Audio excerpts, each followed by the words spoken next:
I don't remember the exact moment the car hit me, just the sound of metal folding around my body and the taste of blood sliding down the back of my throat.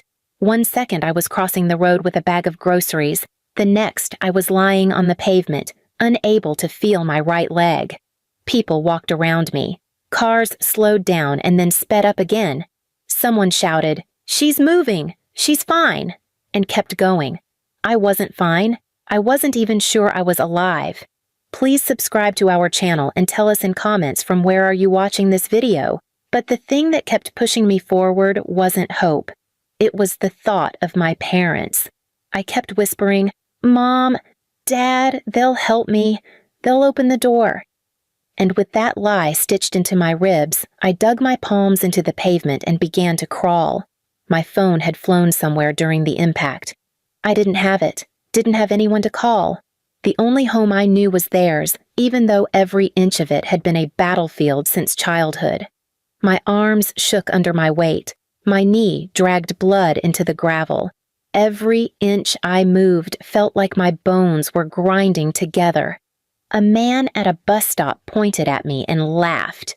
A teenager lifted his phone and started recording. But I kept crawling. I kept thinking of my daughter, Ava, 7 years old, waiting at my friend Mia's house because I had asked her to watch her after school. I needed to get home so I could pick her up. I needed to show up like a mother who didn't break. The pain spread like fire up my spine, but I reached the end of the street. My parents' house stood in the distance, the place I was born, the place I grew up learning to walk on eggshells, the place where apologies were demanded from the wrong person every time. My hands were leaves shaking in a storm. My breath came out in cold gasps. But I kept crawling toward the porch. The porch light flickered on. Not because they cared, because they always turned it on at 6, same routine for years. I grabbed the first step. My nails scraped the wood. I pulled myself up. Inside, I heard laughter. My dad's deep, chesty laugh and my mom's sharp, knife-like snicker. My sister Paige's voice came through, too, bragging about something stupid like her new handbag or her upcoming spa trip. They sounded happy. Light, untouched. I knocked on the door with whatever strength I had left. It wasn't even a knock, more like my fingers tapping once before collapsing. The laughter stopped. Footsteps came closer. I heard my mother's voice first. "What is that sound?" Then the door opened 2 inches, just enough for her to see me on the ground, covered in blood and dirt, eyes swollen, lips split. I looked up at her like a child who still believed in magic. "Mom, help, please." Her face didn't even twitch. Not fear, not worry, just disgust. "Jesus Christ, you look pathetic." She pulled her phone out, dead calm, not even trying to hide what she was doing. "Hold on," she said, lifting her phone. "Stay still." I thought, stupidly, that she wanted proof for insurance, or she wanted to call an ambulance. No. She leaned down, snapped a photo, and smirked. Then I heard my father behind her. "Send it to Paige," he said. "She'll get a kick out of this." My mom's voice dropped into a mocking whisper as she typed, "Look at the trash trying to come inside." I felt the words like another hit from the car. Something in me cracked deeper than bone. Paige texted back immediately. I could hear the notification. "Ewa," she wrote out loud, giggling. "Tell her to crawl somewhere else." My dad opened the door wider, not to help, but to step outside and stand over me. His sneaker landed inches from my face. "You're bringing your disasters into our house now?" he said. "You always did love attention." I tried to push myself up, but my arms buckled. My body slid back down the step, and my cheek hit the porch floor. Can you please call someone? I think my leg is broken." My mom rolled her eyes. "Always dramatic. It's probably a bruise." My father snorted. "If she wants sympathy, let the sidewalk give it to her." He grabbed the door handle. "Don't step inside," he said coldly. "You'll dirty the floor." They slammed the door. I lay there shivering, gasping, bleeding, staring at the door I once believed would open for me no matter what. The porch light hummed above me, cold and indifferent.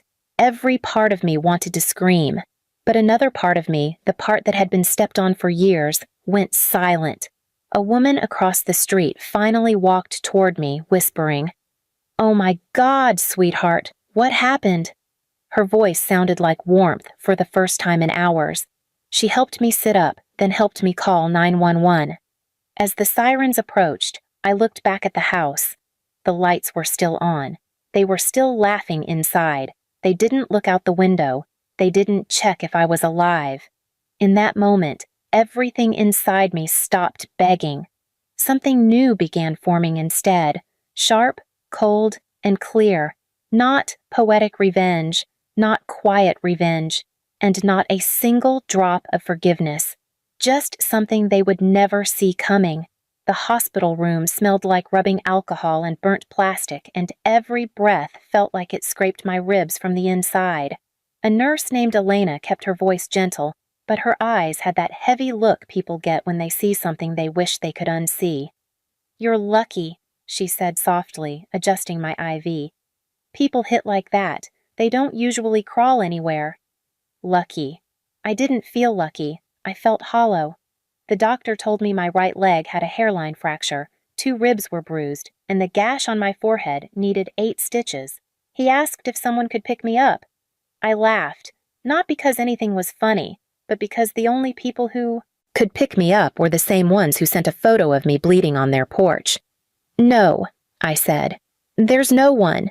He nodded like he'd seen that answer 100 times before. I wasn't allowed to leave until morning. The hospital gave me a wheelchair to use temporarily, and they set me up with an outpatient appointment. But the worst part wasn't the pain. It was knowing Ava and Caleb were asleep at Mia's house, probably wondering why Mommy hadn't come yet. Mia rushed to the hospital the second I called her, her face twisted in horror when she saw me. "What did they do to you?" she whispered. "Please tell me your parents didn't—" "They took a photo," I said, voice cracking, "and they texted it to Paige." Mia pressed her hand to her mouth. "You're not going back there. Ever." But I had no other home, no savings, no backup plan, just my kids. And the belief that somewhere, somehow, things would get better. A social worker arrived the next morning. She asked the kind of questions that made my stomach twist. "Do you feel safe returning to your family home?" "No." "Have they harmed you before?" "Yes." "Do they have access to your children?" "No." "Do you want assistance filing a report?" I hesitated, then nodded. Not to ruin them. Not yet, but because for the first time somebody asked me if I deserved safety, and I couldn't lie anymore. When I left the hospital, Mia held the wheelchair steady as I climbed into her car. She buckled my seatbelt like she was handling glass. "Just breathe," she whispered. "You're safe." Her apartment wasn't big, just a 2-bedroom place above a bakery, but it felt like heaven compared to the house that treated me like garbage. Ava and Caleb ran to me the second I arrived. "Mommy!" Ava cried, hugging me carefully. "Where were you?" Caleb asked, his brows tight with worry. I didn't have the heart to tell them everything. "Mommy got hurt," I said, stroking their hair. "But I'm okay now." They slept beside me that night, their little bodies curled against my arms as if guarding me in their own small way, and I lay awake, staring at the ceiling, replaying that door slam, that laugh, that photo, that text message. Trash, trash, trying to come inside. My phone buzzed the next morning. Dad. "So are you done crying or what?" Mom. "You better not bring police here. We didn't touch you." Paige. "Send a cleanup crew next time. You looked disgusting." I read the messages with a calmness I didn't recognize, a stillness that felt dangerous. Mia looked over my shoulder. "They're not even ashamed," she said. "They never are." But something had shifted inside me, something they didn't expect, the kind of shift that comes from hitting rock bottom and finding steel under your bones. The social worker called later that day. "We reviewed your report. Because minors are involved, your children, we need to schedule an interview. The officers may follow up with your parents as well." I froze. "What do you mean follow up?" "They may visit the home to verify conditions." My parents were going to lose their minds. They thought they were untouchable, above consequences, above basic humanity. And I knew exactly how they would react. Rage first, then panic, then desperation. Good. When I finally got my crutches, Mia drove me to a pharmacy to pick up supplies. I was getting out of the car when my phone lit up again, this time with a video call from Paige. She smirked the second I answered. "Mom said the cops might come," she said. "Are you out of your mind? You're going to ruin her weekend plans." "My accident wasn't a plan," I said quietly. "Ugh, don't be dramatic. You always ruin everything." Then she leaned closer to the camera and sneered. "You should have stayed on the road. At least you looked like you belonged there." She hung up. I didn't cry. Not this time. Because while she was laughing, I was learning. I was learning just how far they would go, how blind they were to consequences, and how predictable their cruelty had become. And I realized something important. I didn't need to scream at them. I didn't need to fight. I didn't need to beg. I just needed to stop protecting them. Let the world and the law see them for who they really were. The police call came 2 hours later. "Ma'am, we'd like you to come in tomorrow to provide additional details." I wasn't terrified. I wasn't shaking. I felt ready. Because they didn't understand it yet. But the moment they took that photo of me, instead of helping, they handed me the weapon I needed. And Section 3 would be the moment they finally learned what happens when the person they called trash stops crawling. The police station smelled like old paper and burnt coffee, but for once, walking into a place didn't make me feel small. It made me feel steady.